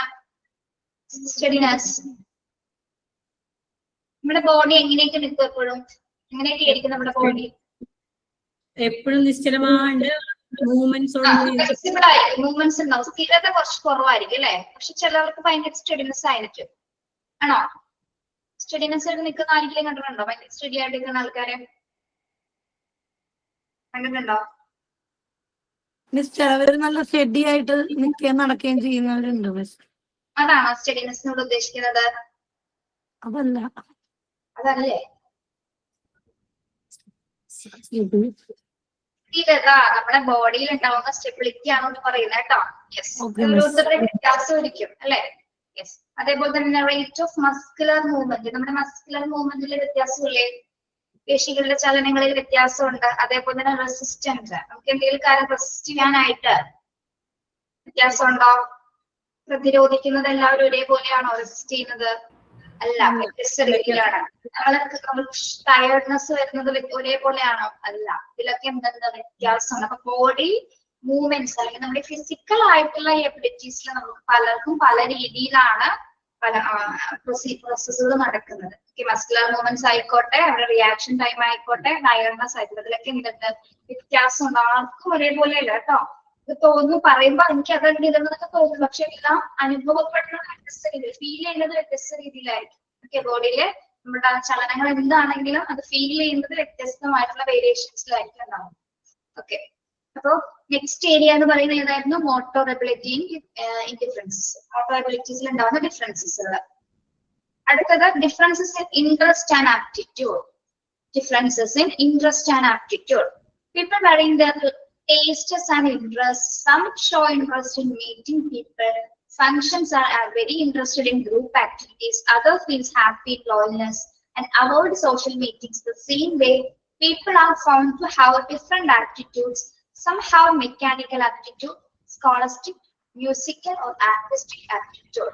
നമ്മുടെ ഇൻട്രസ്റ്റിലും ആപ്റ്റിറ്റ്യൂഡിലും നമുക്ക് വ്യത്യാസമുണ്ട് അല്ലെ? എല്ലാവർക്കും ഒരേ ടേസ്റ്റും ഇൻട്രസ്റ്റും അല്ല ഉള്ളത് അല്ലെ? ചിലവർക്ക് ക്രൗഡഡ് ആയിട്ടുള്ള ഫംഗ്ഷൻസ് അറ്റൻഡ് ചെയ്യാൻ ഇഷ്ടമായിരിക്കും അല്ലെ? ഒരുപാട് ആൾക്കാരുള്ള ഫംഗ്ഷൻസ് ഇഷ്ടമായിരിക്കും. ഗ്രൂപ്പ് ആക്ടിവിറ്റീസിൽ ഇൻട്രസ്റ്റഡ് ഉണ്ടായിരിക്കും. അതായത് മറ്റുള്ളവരുമായിട്ട് സംസർഗം ഉണ്ടാകാനായിട്ടുള്ള ഒരു താല്പര്യം ഉണ്ടാവും. പക്ഷെ ചിലർക്ക് ഇഷ്ടം എന്താണ്? എപ്പോഴും ഒറ്റയ്ക്ക് ഇരിക്കാനാണ് അല്ലെ?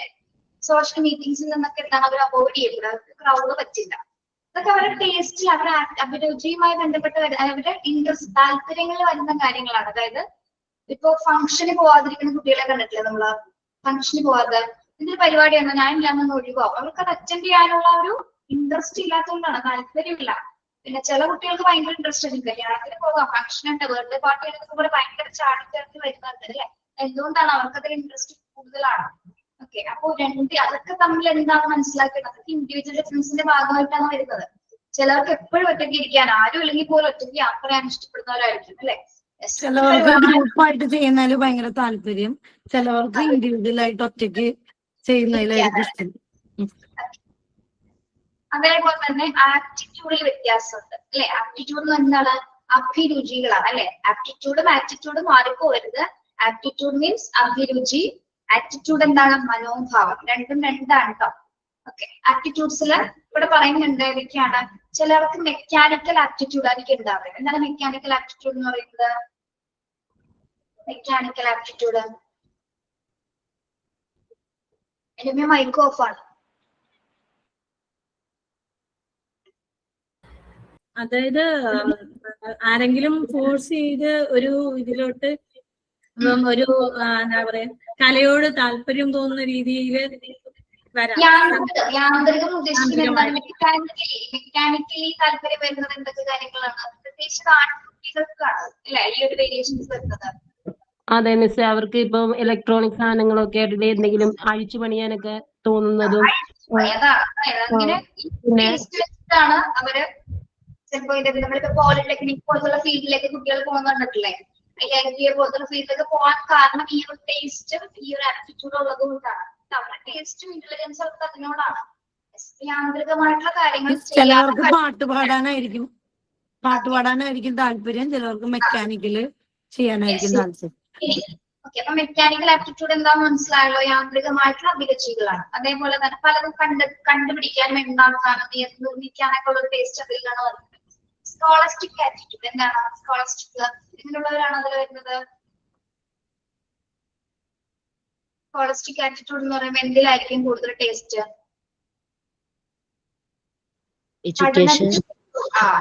പഠനത്തിൽ മികവ് പുലർത്തുന്നവര് അല്ലെ? ഏറ്റവും കൂടുതൽ അക്കാദമിക് ആയിട്ടുള്ള കാര്യങ്ങളിൽ അല്ലെങ്കിൽ എഡ്യൂക്കേഷൻ ഏറ്റവും പ്രാധാന്യം കൊടുക്കുന്നത്, ഏറ്റവും നന്നായിട്ട് പഠിക്കുന്ന കാറ്റഗറി ഓഫ് ടൈപ്പ് ഓഫ് കുട്ടികൾ.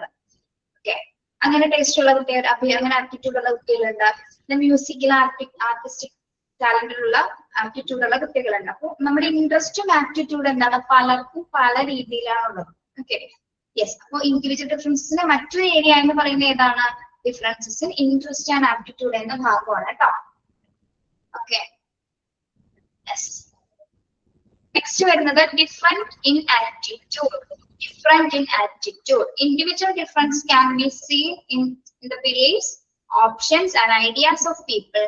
They possess different attitude towards different people, groups, objects, political and religious people. In attitude വ്യത്യാസം ഉണ്ടെന്നാണ് പറയുന്നത്. എന്തൊക്കെ വ്യത്യാസം ഉണ്ടാവും ആറ്റിറ്റ്യൂഡില്?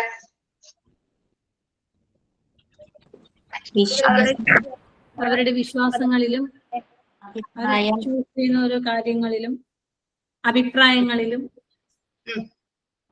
ചിന്തകളിലും വിശ്വാസം, ഓപ്ഷൻസ്, അവരുടെ ഐഡിയാസ്. പലരും പല രീതിയിൽ ചിന്തിക്കുന്നവരാണ് അല്ലെ?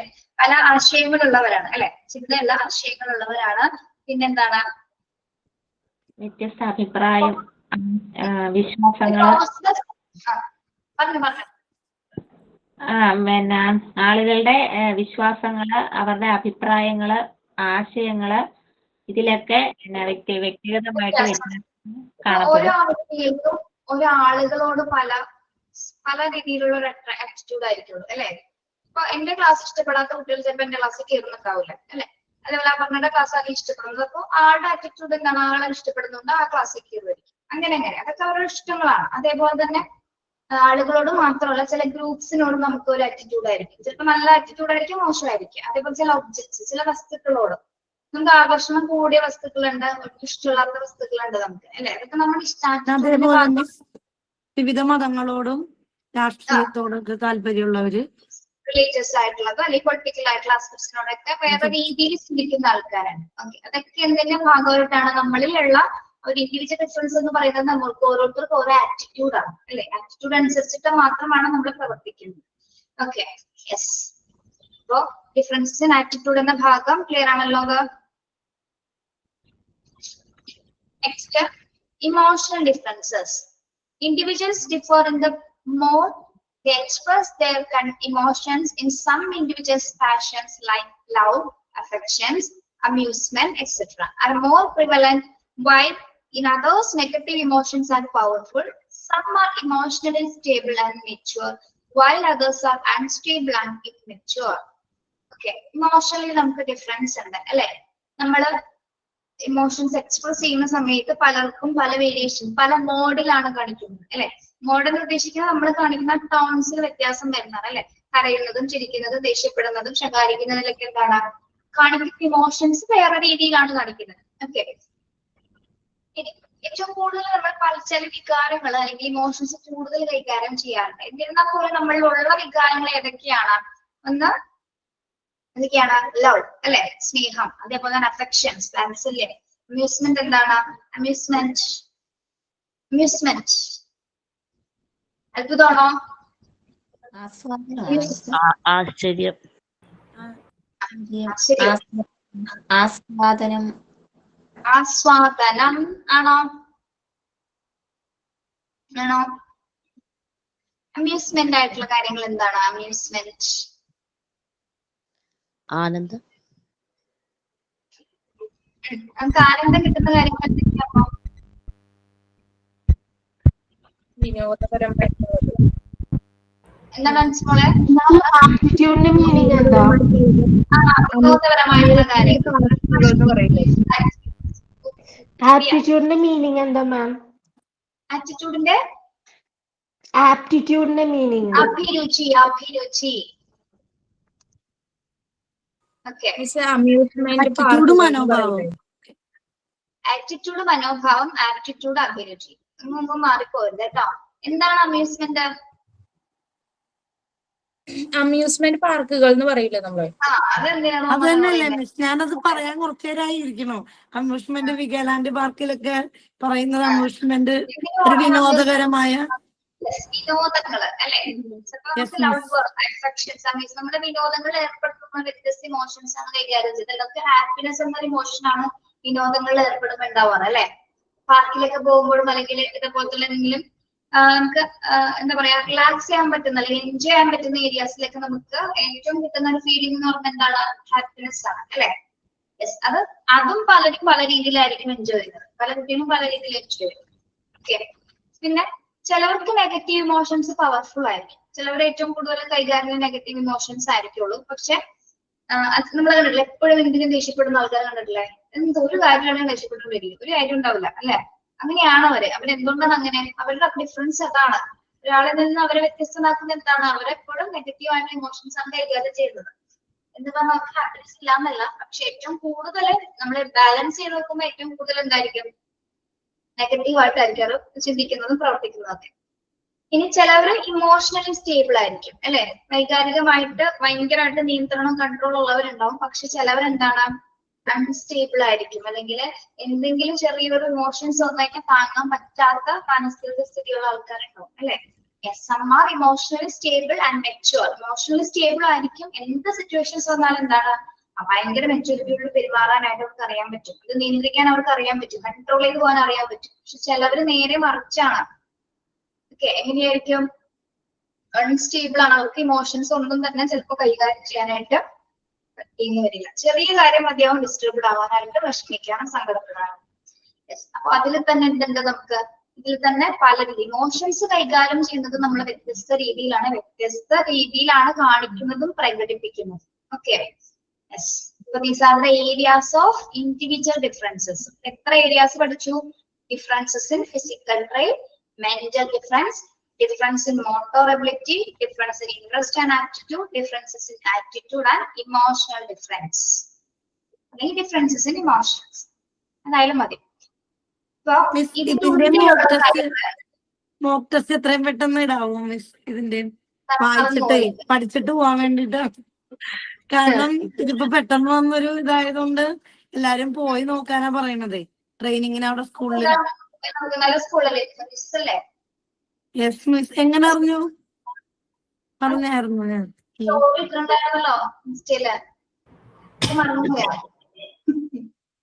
ഓക്കെ. അപ്പൊ ഇവിടെ ഒരു കാര്യം പറയട്ടെ, ഈ ഏരിയാസിന്റെ ഉള്ളിലുള്ള എല്ലാ ആൻസറുകളും പഠിക്കണം. കാരണം ഇതൊന്നും ഓരോന്ന് ചോദിക്കാറുണ്ട് കേട്ടോ. പിന്നെ ഏതെങ്കിലും ഒക്കെ തന്നിട്ട് ഏതെങ്കിലും ആക്ഷൻസ് തന്നിട്ട് ഇത് ഏത് ഇൻഡിവിജ്വൽ ഡിഫറൻസസിലാണ് ഉൾപ്പെടുന്നത് എന്ന് ചോദിക്കും. Okay, yes. അതേപോലെ തന്നെ ഇതിനുള്ളിലുള്ള കാര്യങ്ങൾ മാത്രം, പുറത്തുനിന്നൊന്നും ചോദിക്കില്ല. ഉള്ളിലുള്ള കാര്യങ്ങൾ മാത്രം ചോദിക്കുള്ളൂ. Rate of muscular resistant tiredness, reaction formations ഒക്കെ തന്നെ ഏത് ഇൻഡിവിജ്വൽ ഡിഫറൻസസിലാണ് ഉൾപ്പെടുന്നത്? ഏതിലാണ് ഉൾപ്പെടുന്നത്? ഡിഫറൻസസ് ഇൻ മോട്ടോർ എബിലിറ്റിയിലാണ്. അപ്പൊ ഓപ്ഷൻസ് ഇങ്ങനെ ആയിരിക്കും: difference in aptitude, difference in motor ability, all of the above. അങ്ങനെ ക്വസ്റ്റ്യൻ വരും. അപ്പൊ ആൻസർ ഏതാണ്? Differences in motor ability. അപ്പൊ എന്താണ് ഇതിന്റെ ഉള്ളിലുള്ള കാര്യങ്ങൾ പഠിക്കാനാണ് ഈ പറഞ്ഞത് കേട്ടോ. ഓക്കെ, പിന്നെ ഐക്യുവിന്റെ ഡെഫിനിഷൻ പഠിക്കുക. പിന്നെന്താണ് ഐക്യു ആരാണ് കൊണ്ടുവന്നത്, ഫാദർ ആരാണെന്നുള്ള പേരുള്ളത് പഠിക്കും കേട്ടോ. പിന്നെയും പറയുന്നു, ഫാദർ ആരാണ്, ഐക്യു ടെസ്റ്റ് ഫസ്റ്റ് കണ്ടക്ട് ചെയ്ത ആരാണ്, ആൽഫ്രഡ് ബിനറ്റ് ആണ് കേട്ടോ. ആൽഫ്രഡ് ബിനറ്റ് ആണ് പ്രപ്പോസ് ചെയ്തത്, അല്ലെങ്കിൽ ആ ഒരു കോൺസെപ്റ്റ് കൊണ്ടുവന്നത് ആരാണ്, വില്യം സ്റ്റേൺ ആണ്. ഓക്കെ, മാർക്ക് പോകരുത് കേട്ടോ. അപ്പൊ നമ്മുടെ ഇൻഡിവിജ്വൽ ഡിഫറൻസ് പറഞ്ഞ ചാപ്റ്റർ തീർന്നു. ഇനി ഒരു ചാപ്റ്റർ കൂടിയില്ലേ, എഡ്യൂക്കേഷൻ സൈക്കോളജി ഇല്ലേ, ഇതില്ലല്ലോ, അത് എടുത്തു തുടങ്ങിയല്ലോ മിസ്. അത് എഡ്യൂക്കേഷണൽ മിസ് തുടങ്ങിയാ അപർണ മിസ് അമറിന് എടുക്കില്ല. Education psychology chapter 7. Education psychology Jisha miss ആണ് എടുക്കുന്നത്. തുടങ്ങി അപ്പൊ ടീച്ചർ എടുത്തോളൂ കേട്ടോ. Okay miss. അപ്പൊ ജയശ്രീ ആ ചാപ്റ്റർ ഒന്ന് വായിച്ചിട്ട് പോയിക്കോ കേട്ടോ. എന്നാലും ക്ലാസ്സിൽ പോണല്ലേ, എഡ്യൂക്കേഷൻ സൈക്കോളജി എന്ന ചാപ്റ്റർ ഒന്ന് പഠിക്കാം. ഒന്ന് വായിച്ചു നോക്കിയിട്ടൊക്കെ പോയാൽ മതി, അറിയാവുന്ന പോലെ.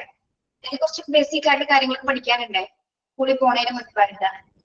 ഓക്കെ മിസ്, തീർച്ചയായിട്ടും ഇത് വായിച്ച് പഠിച്ചിട്ടേ പോകുള്ളൂ മിസ്. ബാക്കി മനസ്സിലാക്കിയാൽ മതി, കാര്യം മനസ്സിലാക്കിയാൽ മതി കേട്ടോ.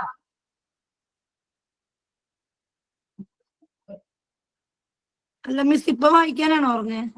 ഇപ്പൊ വായിക്കണ്ട, ഒന്നെങ്കിൽ മുൻപായിട്ടൊന്ന് വായിച്ചു നോക്കിയരാ. നമ്മള് എഡ്യൂക്കേഷൻ ഫീൽഡിൽ അതിന്റെ ഫാക്ടേഴ്സ് എന്തൊക്കെയാണെന്നൊക്കെ അതിൽ പഠിക്കുന്നുണ്ട്. ഏറ്റവും ഇമ്പോർട്ടന്റ് എന്ന് പറയുന്നത് ലേണർ ആണ് നമ്മൾ പഠിപ്പിക്കുന്ന കുട്ടി, അതേപോലെ തന്നെ ടീച്ചർ, പിന്നെ നമ്മുടെ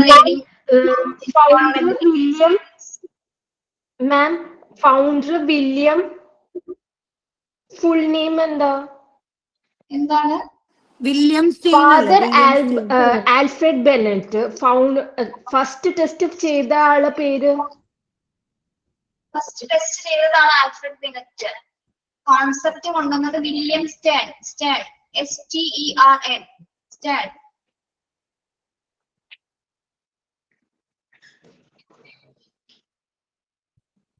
ഓക്കെ, അപ്പൊ ഇൻഡിവിജ്വൽ ഡിഫറൻസസ് കംപ്ലീറ്റഡ് ആണ് കേട്ടോ. അപ്പൊ ഇനിയിപ്പോ അടുത്ത ക്ലാസ്സിൽ ഞാൻ നോട്ടികള് പേപ്പർ 3 തുടങ്ങും കേട്ടോ. പേപ്പർ 3 നമുക്ക് മൂവ്മെന്റ് എന്നുള്ളൊരു ചാപ്റ്റർ ഉണ്ട്. മൂവ്മെന്റ് അല്ല, ടെൻഡൻസീസ് ഓഫ് മാൻ എടുക്കാം ആദ്യം. ടെൻഡൻസീസ് ഓഫ് മാൻ എന്ന ചാപ്റ്റർ ഉണ്ട്, അത് എടുത്ത് തുടങ്ങാം. ഇതിനിടയിൽ നിങ്ങൾക്ക് എക്സാം വരും കേട്ടോ, ടൈം എക്സാം ഉണ്ടാവും. ഒരു ഫെബ്രുവരി 1st 2nd വീക്കോടുകൂടി ഉണ്ടാവും ടൈം എക്സാം. അതായത് ഇപ്പൊ ഈ ഒരു ചാപ്റ്റർ കൂടെ ഉള്ളൂ, എഡ്യൂക്കേഷൻ സൈക്കോളജി കൂടെ ഉള്ളൂ എടുക്കാൻ. പതിയെ പഠിച്ചു തുടങ്ങിക്കോ കേട്ടോ.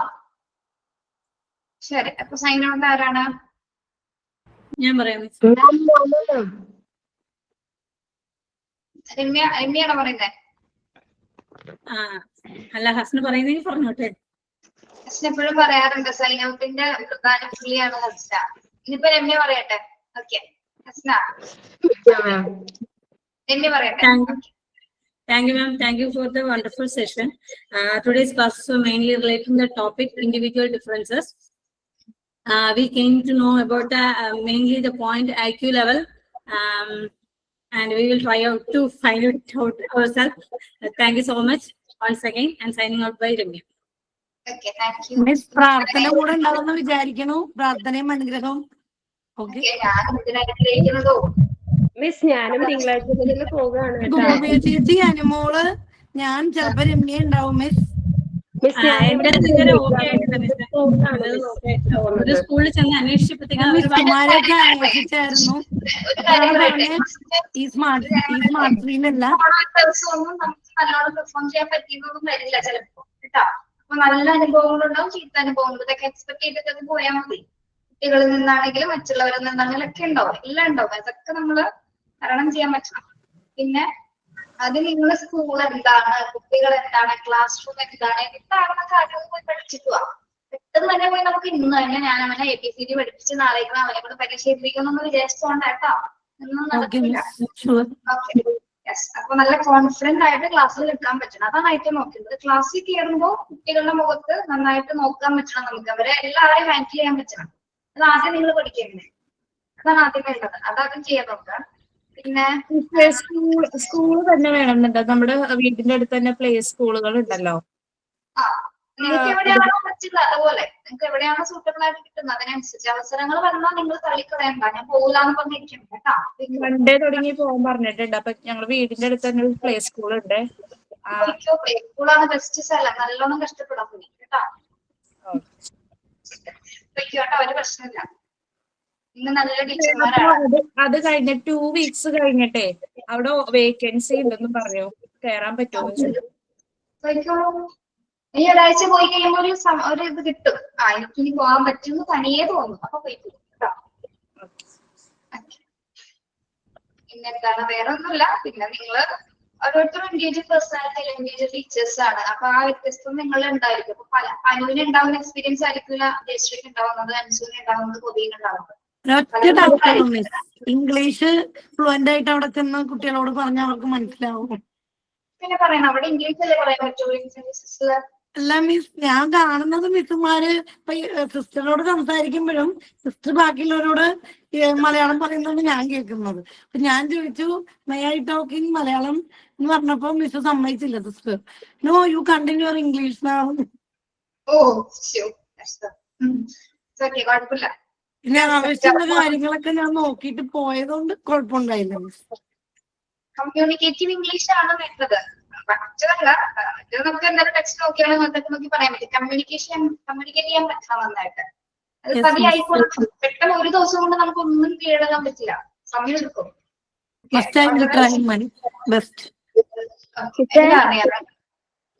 മോണ്ടിസോറി മെത്തേഡ് എന്നോട് എടുക്കാൻ പറഞ്ഞേക്കുന്നത്. മോളെല്ലാം കേട്ടോണ്ടിരിപ്പുണ്ട് മിസ്. അവിടെ ആയാലും ഇവിടെയാണ് ശ്രദ്ധ. ഞാൻ അപ്ലൈ ചെയ്ത സ്കൂളില് അവിടെ മോണ്ടിസോറി മെത്തേഡ് പ്രത്യേക സെക്ഷൻ ഉണ്ട്. പക്ഷെ എനിക്ക് തന്നെ സാധാരണ സെക്ഷൻ തന്നെയാണ്, സാധാരണ KG സെക്ഷനാണ്. അപ്പൊ എന്നോട് മെത്തേഡ് അപ്ലൈ ചെയ്യാനാ പറഞ്ഞേക്കുന്നത്. മോണ്ടിസോറി മെത്തേഡ് അറിയാലോ. മെറ്റീരിയൽസ് എടുത്തിട്ട് അവരെ കൊണ്ട് പഠിപ്പിക്കുക, അവരെ കൊണ്ട് വീണ്ടും ചെയ്യിപ്പിക്കുക. ഓരോ മെറ്റീരിയൽസിനെ കുറിച്ച് നല്ലൊരു അവയർനെസ് ഉണ്ടാക്കി കൊടുക്കുക. അതാണ് വേണ്ടത്. മെറ്റീരിയൽസ് ഒക്കെ പാക്ക് ചെയ്ത് വെച്ചിരിക്കുകയാണോ മിസ്? കോമ്പിനേഷൻസും പഠിപ്പിക്കണം കേട്ടോ. ഒരു മെറ്റീരിയൽ തന്നെ ഉണ്ടാക്കരുത്. കോമ്പിനേഷൻ ചെയ്യാവുന്ന മെറ്റീരിയൽസ് ഉണ്ടായിരിക്കും. അപ്പൊ നമ്മള് പിൻ ടവറിൽ തന്നെ അല്ലെങ്കിൽ നമ്മുടെ സിലിണ്ടേഴ്സിൽ തന്നെ പഠിച്ചിട്ടുണ്ടോ എനിക്കറിയില്ല. സിലിണ്ടറുകള് സിലിണ്ടർ എത്തിയിട്ടില്ല മിസ്. അവരുടെ മോൾ എന്റെ ക്ലാസ്സിലായതുകൊണ്ട് അവരുടെ ടെക്സ്റ്റ് ബുക്കുകളൊക്കെ റെഫർ ചെയ്തുകൊണ്ടിരിക്കുകയാണ്. അപ്പൊ അവർക്ക് അനിമൽസിന്റെ കാര്യങ്ങള്, ബേർഡ്സ്, അങ്ങനെയുള്ള ഇമ്പോർട്ടന്റ് ആയിട്ടുള്ള കാര്യങ്ങളുണ്ടല്ലോ മിസ്. ഒക്കെയാണ് നോക്കിക്കൊണ്ടിരിക്കുന്നത്. ക്യാപിറ്റൽ ലെറ്റർ കഴിഞ്ഞു, സ്മോൾ ലെറ്റർ PH K ആണ് ഇന്നലെ ഹോംവർക്ക് എഴുതിയത്. അപ്പൊ ഞാൻ വേറെ ഒന്നും പറയാം. നമ്മള് പ്രിപ്പയർ ചെയ്യുന്ന പോലെ ഒന്നും ആയിരിക്കില്ല കേട്ടോ. പ്രിപ്പറേഷൻ പോലെ ഓരോ ദിവസത്തിലുള്ള വ്യത്യാസങ്ങൾ ഉണ്ടാവും. അപ്പൊ നിങ്ങൾക്ക് അന്ന് ഓരോ ദിവസം എങ്ങനെയാണോ അത് ആ സിറ്റുവേഷൻ ബേസ് നമ്മൾ പഠിപ്പിച്ചു പോയാൽ മതി. അത്രേ ഉള്ളൂ. വേറെ ഒന്നുമില്ല. ഒരു ടെൻഷനും വേണ്ട. ടെൻഷൻ ഫ്രീ ആയിട്ട് പോവാ. ഈശ്വര ഓൾ ദ ബെസ്റ്റ്. എല്ലാവിധ ദൈവത്തിന്റെ അനുഗ്രഹങ്ങൾ ഉണ്ടാവും. എന്റെ എല്ലാ ദൈവത്തിന്റെ. ശരി